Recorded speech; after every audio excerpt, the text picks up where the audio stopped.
Okay. So you can just think of this. I can give you a reference maybe to read, but yeah, usually it seems like these facts are are surrounded with more non-elementary facts if you try to read books at this point on this. So just a few facts, and then you should, all this is homework sort of. So facts um, on functions, and some as general facts as possible, right, without much assumption on. Yeah. So suppose A to B, F is there, okay, F. Now,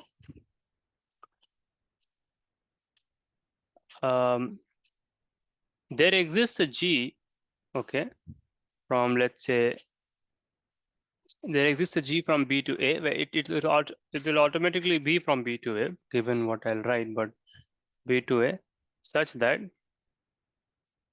F of G of Fx is equal to X for all X, yeah. This is same, and that's very important. This is same as saying that F is injective. F is injective and G is surjective.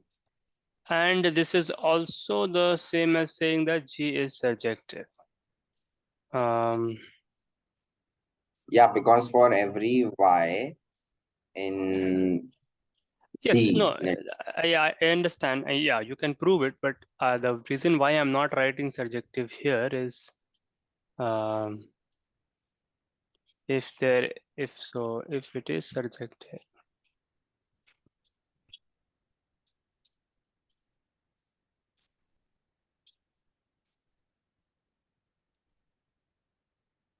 No, I will not be writing that surjective there. I mean, it is true in one direction, but it's a little bit, yeah. Now, the next thing is that there exists a H from, there exists a H from B to A such that G of F of X is equal to X for all X. This is same as F of H of X. F of H of X. Yeah, this is same as F is suggest. You have to be careful with proving one direction. Kind of, we have already proved, but the other direction one should. Surjective and G should be injective. And the H will become injective. Yeah, but for the Sorry. other direction, it doesn't make sense to say that H has to, that this implies that H is surjective. Okay. So anyways, Yes. so these two things first what I wanted to say. Yeah. Then the other thing is, which is quite interesting, is it's basically coming down to this, right? It's basically coming down to the following. What we discuss later, not saying all the details, is coming down to the following, but just putting it as an exercise, not saying all the details. Means not giving the motivation directly why this is coming, but you can see it maybe. Now it is from A to A only. Okay, it's from A to A. F is 1, 1, yeah, does not imply that F is onto. It kind of came down to this, right? 1, 1 and injective is same, right? For example, when you look at the first thing here, it's basically that F was given to be a 1, 1 function, and we had to construct an example where it was not onto, right? So it comes down to this. Yeah. But now I made it It slightly can more. be onto, but it is not always onto. Yes, Right? that's right. Yeah, exactly. So this implies means that it has to always, if A implies B, if some statement implies it, it has to always imply, right? So, okay. But yes, as you said, it may not always imply. So then can you give some general example when 1, 1 implies onto? Yeah. Just think about this. I'll just come in a minute, just in a second.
Right. So anyone has any kind of answer to this? When is this one function? When are one functions onto? Where are they on to? Yes, sir. Like you can take f from reals to reals. No, no. Why? In that case, one function is not necessarily onto. We actually in a way anyway. Is that correct? So what you are saying is f is F from from, yeah. And R we to take a function f of x is equal to f of x is equal to 5x plus 2. no, that is correct. But okay, so you are giving an example, right? Okay. But what the kind of question I am asking is that give me a type of set A such that on that set any one function will be onto, Any one function. will be onto. So give me that type of set, or give me that type of set and a family of functions which will be onto. Means this is just like a one kind of example. Right. So okay, your kind of example is a polynomial, right? Yes. It's a polynomial, right? So fx is a polynomial. So if a polynomial is one to one, then it is onto. I agree with it. You can try to prove it later. Oh, so yes, sir. I actually saw a video about this, Huh. and there's actually a generalization of this called Axe growth and D theorem. Like when one implies onto for like types of functions, like there's like a certain restriction where one implies onto, but it's not just for like real functions. Axe growth and D. Oh, so it's Theorem. actually AX. Yeah, I Oh, think sorry. it's yes. Okay. So, okay, I don't know. Do you know the statement of the theorem? No, sir, but I'll just look it up. And what the video actually was trying to explain was that this polynomials, if a Uh, polynomial is one, then it's on to, it's like a special case of the Axe growth indeed theorem. So the theorem is, so it basically generalizes if P is an injective wait. One polynomial. second. One second. Let me. I'm reading it. One second. Let's just read it together. Yeah. Yes.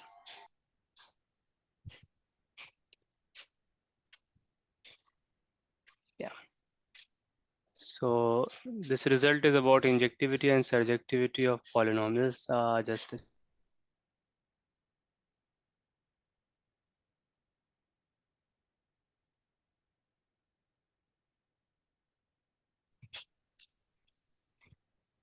that was proved independently. So again, as I like what the example Utkarsh gave is a kind of polynomial, right? And so let me just make this very simple statement first before reading this, that basically if you look at one variable polynomials, then whenever it is one, it is onto, right? Because you know that they are unbounded, right? Polynomials are unbounded. And so if it is one, it will be onto, because see, polynomials are uh, wait, no, sorry. Yeah, that's wrong. Is that correct? No, that is correct, but yeah, that needs the proof. Yeah. So one polynomials are onto is in reals we sort of see it, but now let's read this. Okay. Yeah, it's easy to prove. So But it's 1 minute, sorry. You told that we need to give the set also. The set can be just the set of complex numbers. yes, but yeah, exactly. But first, let us look at real numbers. That's a very good question. Complex numbers and some very interesting things come. Yeah. But yeah, real numbers may let us stay in real numbers. Yeah. In that, I'm just we are saying that one polynomial is onto, right? And you can Okay. try to prove it. It is going to be, yeah. But let us read this thing. Yeah. Theorem is often given as a special case if P is an injective polynomial from n-dimensional complex vector space to itself, then P is bijective. But I don't think you guys can prove this. This is going to be, yeah. Can I prove it?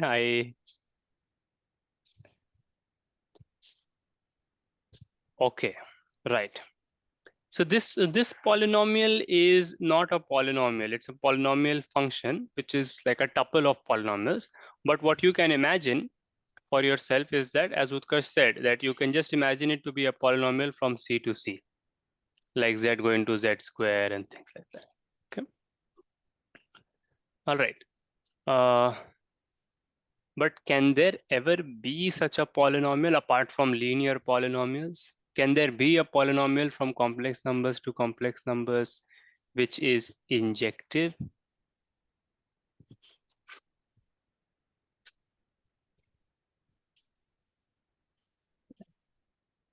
Because a polynomial from complex numbers to complex numbers has to be surjective, right? And then if it has to be injective, then it has to be linear, which you may not again be able to see directly. Okay. The full generalizes to any algebraic variety. So algebraic variety would be basically again a complicated object, not complicated, but sort of, yeah. So anyways, so let's forget okay. What is an algebraic variety? Let's not get into that now. So what happened to Zoom? Wait, did it? Uh, 1 minute. Yeah. Okay, let's move forward. Proof via finite fields. Yeah. So again, this is a call. It requires some language, and yes, and this is what I had in mind. Yeah. And those, let's not get at all get into those things. Okay. Yeah. Yeah. So let's move back. Yeah. So this is an interesting one. Maybe later on you can read about this. Yeah. Okay. But coming back to our thing, what I can translate from there for you people is that at least this, right? That if you have a real polynomial, and if it is 1 1, then it is onto. Can anybody supply a proof of that? So f from, then we'll Sir, go back to the question. I have a very informal proof, but like I think it gets the idea, right? What is it? So if f is 1 1, then the degree is odd. Like I think we can say that. Why? Or no, like let's just assume like the degree is odd. Like for beginning, like this is just one small case. No, you can directly prove the degree is odd.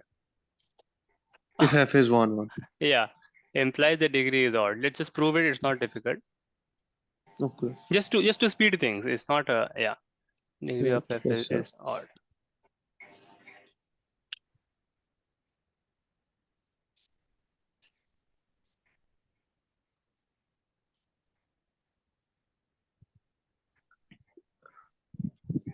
At least informally can you say this, because I don't know how much polynomials you people have done, but that Yeah, Like again. yeah, I in am getting it, but like if it is a square, then we can have two values. Hmm, But yeah, for right. a cube, we and can like have only one value. So Yes, that's what you very have to use. That's what you have to use, correct. So just, you can just say like, then when x goes to infinity or x goes to minus infinity, yeah, it, both the sides either go to infinity or both the sides go to minus infinity. And so it cannot be 1 1 if it's even. If it's even degree, the graph will look like this, right? Or you can, yeah, if you look yeah. upside down of this. So this is done, odd. Now what? If degree is odd, then why is it? So if degree What? is odd, then the limit of f of x as x tends to infinity, Uh-huh. Yeah. and the Yeah. limit of f of x as x tends to minus infinity, there'll be different signs, and they'll be like if one is plus infinity, the other will Other be is minus minus infinity, infinity. Right. and it's continuous, so intermediate value. Right. Okay. So now we have come down to degree being odd, and this part for rigorously this maybe when Utkarsh, when you do polynomials, then you can, our analysis, you can prove all this very rigorously. Right now I'm not getting into that, otherwise it will. Yeah. So, and similarly this one, right? That this is almost clear. Uh, yeah. One side goes to infinity, other side goes to minus infinity. And then again, now it is pictorially very clear that it is onto, but it's no, by no means, that's by no means a proof. Okay. And so we are done. Now, what this Axe-Grothendieck theorem says is again a special case of it is the following, that if you have a polynomial from C to C, any problems with this polynomial from C to C? No, right? You can just No. imagine, yeah, right? You can just imagine that the even just because it won't matter. You can just imagine it's like this. Yeah, and the AIs are complex numbers. You can even assume they are real numbers and so on. No, real numbers is just a subset of complex numbers, right? Right. Yeah. Yeah, and basically what I'm just trying to say is that if you view this thing as a function, then you can put in place of z, you're allowed to put complex numbers also. Okay. So first of all, can you show that this is always on to? Actually, without any assumptions, it will always be on to. Yeah, we can show that it's always onto, but one, I don't know. Right. That's interesting. But can you show that it is always on to? Maybe you So can. how, Yeah, like, because for every y, we'll have some complex solutions to the polynomial. Exactly. Like, That's it. Right. Correct. oh yeah, because C is what do you say, algebraically complete. Yeah, Algebraically closed. Right. yeah, Um, yeah. yes. But then the question is why? Right. Like, why is it that for every So output isn't you have? it like by construction, like I'm not sure, but Now, what is the like construction? the construction is I don't know, like I mean the whole reason we got C in the first place was we wanted to solve polynomial equations like x Correct. squared plus 1, Correct. x cubed plus 1 and all of that, Correct. x cubed Correct. minus 1. Yes. So Yes. like, But no, that is correct. But that doesn't answer the question that it has to succeed, that our goal is successful. yeah, but like Right. I'm just saying, like Yes, I'm I not understand. surprised that Huh. it's It's algebraically. definitely. That's correct. Yeah. But in a way, it is a little surprising because the goal where we set out to sort of is to solve x square plus 1 equal to 0, right? And then we actually get that if you solve that, if you're able to solve that, then the new number that you need to introduce to solve that actually solves any polynomial equation, even when the coefficients are in that bigger thing, are in C. That's a little, yeah, that's very nice. So Yeah, why, yeah, yeah, yes, sir. right. And why does this happen? That is, yeah, that why is the goal successful? That proof we can do sometime later. Yeah, that requires, one way to do that is to understand the nature of these polynomials. That these are very nicely differentiable functions, and uh, yeah, certain certain regularity property of this will be needed to give a rigorous proof. Okay. Yeah. Anyways, let me not go into that. It comes from something called Loyal's theorem. Okay. So it is always on to, so one doesn't even have to think. Okay. Now basically, now if f is 1 1, if f is 1 1, that actually, and this you can do for homework, that f is linear. And obviously the reverse is also true. Then not just odd, it actually becomes linear. This you can do. This is an elementary exercise. Okay. This is an elementary exercise. You can do this. That if f is 1 on 2 is also elementary, means if you assume that theorem, and 1 1 is also elementary if you assume that theorem. Okay, basically. So try this. This is a nice exercise. Okay, that it will be that 1 1 means that it has to be linear. That's a fantastic thing. So yeah, so let us stop here and let us just quickly just go back and wrap things up. Okay. So any other, so we got one family of functions which sort of polynomials, which if they are 1 1, then they are on 2. Anything else? Yeah. So what no, I, that f, like from complex to complex and f of x is linear, right? yeah, then it has to be linear. Yeah. There also 1 1 implies on 2, but there it is One, always on 2. But there it is always on 2. So 1 1 will also imply on 2. Anyways, what I had in mind is this: if A is a finite set, very simply speaking, right? In this case, of course, 1 implies onto.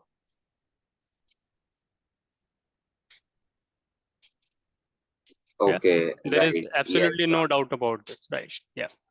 yes, sir. So it's very, very simple. However, this finite is the finite that we know, okay? That we already, that sort of everybody knows. That's the inbuilt thing we all understand. But then there are other kinds of finite. Yeah, other kinds of finite, which are not strictly speaking finite sets, but their nature is sort of that they are finite, or they are determined by finitely many inputs, those kind of functions. For those kind of functions also this is true. Let me give you an example, a homework in this line, okay? That now you take R2 to R2, okay? And then you take any function that is given by a matrix multiplication, okay? That is given by a matrix multiplication. What do I mean? Which means that you have AB, and this is just A is just a 2 by 2, so that is sort of not good. So M, okay, M is a 2 by 2 matrix, okay? So M is 2 by 2 matrix, okay? And you understand, so it just goes to M of AP. Okay, so I've given you a set which is R2, and I've given you a large collection of functions, okay, which is 2 by 2 matrices. For this also 1 implies onto.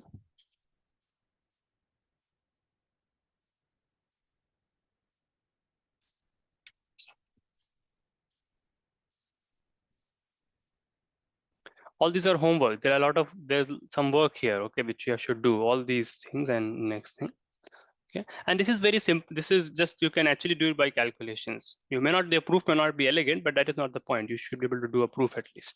Think about this, okay? Note, if you can just note this down, that would be good. Now I would want to end with one more thing, which is again quite interesting, I think, in my mind. One second. So what did I? There are two things I want to say. So Sir, can you go back to the matrix thing? yes, sure. But why have you told R squared to R square? Because it is taking, because look at the input. This is sort of A comma B, right? Okay, Yeah. but you told a 2 cross 2 matrix. Yeah. So 2 cross 2 matrix will take A comma B to again some pair of numbers, right?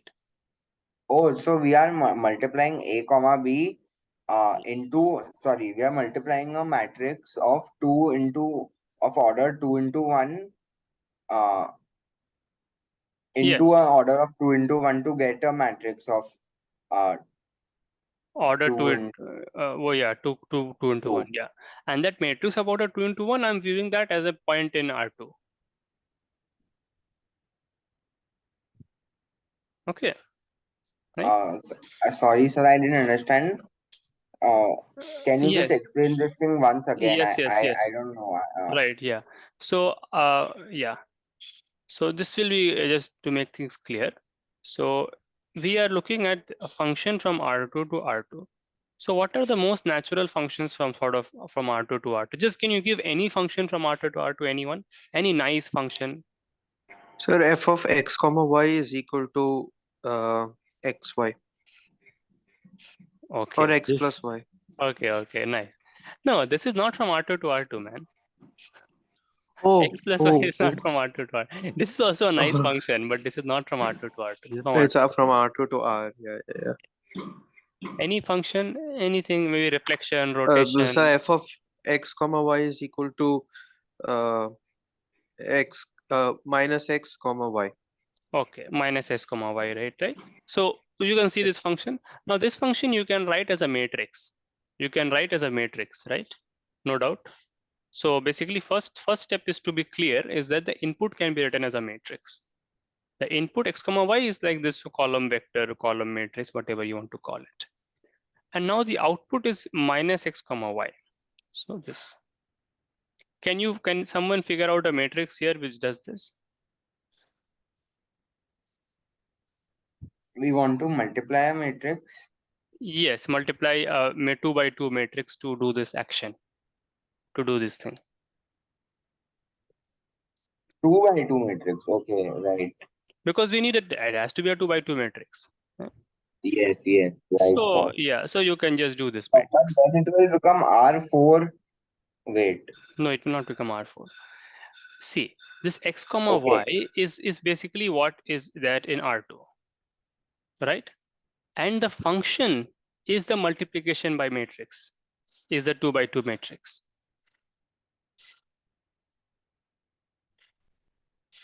So why does why does applying a function correspond to multiplication by a matrix and not something else like addition or something? Like I sort of see why addition won't work, but like why is it necessarily No, multiplication? it won't necessarily be for this kind of functions it is. Okay, Right. It won't okay. always be like, yeah, f of x comma y going to, yeah, but anyways, first, Utkarsh, is this clear what we are trying to do? Yes, sir. Yeah. Yes, sir. So Okay. Yes. yeah, this is the input and this is the output, but the function is given by, for one ways to just describe it, x comma y going to x minus x comma y, but you can also say that it takes the input, takes the x comma y, and output is multiplication of x comma y by the 2 by 2 matrix which is given. That defines a function, right? Because the matrix will take a two by one, like a column vector, and give you a column vector. Becomes a function. I am asking you to prove that for these functions also 1 implies onto. Okay. Now there are some other things. Some goes into combinatorics. Hall's marriage theorem, you may have heard. Those are also basically when is a function 1 through indirect information, and then there are more things. There is one thing which is actually I like it a lot. Okay, just last thing I'll say, then we'll stop. This is called Schroeder-Bernstein, and maybe one day we can try to, or you can just read and to present it to Oh me. yes, sir. I actually like the first chapter in the analysis book that I'm using for CMI. Huh. It starts off with cardinality and Schroeder-Bernstein and But all of yeah, that. do they prove it in the book? No, so they just state it. Like it's Okay, sort right. of a very Yes, it's not very difficult. sort of It's yes. not very difficult. But the problem is that it's not presented you in maybe in that book in the way that, yeah, it's based on something called fixed points. Fixed points are, yeah, they give you a very nice proof of this kind of thing. Okay, but let me put it in a way that will look very similar to what we have done so far, and that I think will be very nice. Okay, so you see, so you can forget the name for a minute and just focus on this. So a to a we have f. Okay, so f is 1 Okay, now now we know that f is not, I mean, we know, okay, this is actually, sorry, this is not good. Yeah, yeah, let's say that you take f is 1 right, like this. Now obviously f need not be onto, right? F need not be onto. Yeah, I'm not able to say it in the way that connects with what we have done. Okay. So So isn't it just if there exists an injective function, then there exists a bijective function, not necessarily the same function. yes, that's right. I mean, yeah, but yeah. Anyway, then it's fine. Then we can say it. Yeah. So let us say there is also a g in this direction, so that g is also 1. Okay. So there is a 1 function in this direction, and that doesn't imply bijection, but there is a 1 function in the other direction also. Okay. This implies, now obviously this does not imply that f is a bijection, right? Because some other function, it's some other function, but this implies that there exists, this implies that there exists maybe phi, yeah, a function phi. There exists a phi from a to b, which is a bijection.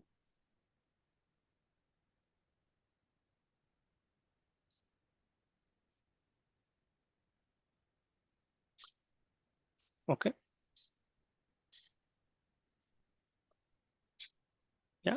So point here is that 1 function doesn't imply onto, but if the size of the sets is sort of same, or if there is a 1 function in both directions, then there will be, so from all the so you have to, so that particular function will not be a bijection, But if you go and look at your bag of all functions, there will be a bijection there, in the sense that you can make a statement about the two sets that they are in bijection, even though that bijection may be elusive. You may not know where it may not know what it is, but there will be one that you can prove. Okay, so yeah, here it is like that particular function is not a bijection, but you can still say something about the set, because about the two sets, because there is a bijection somewhere.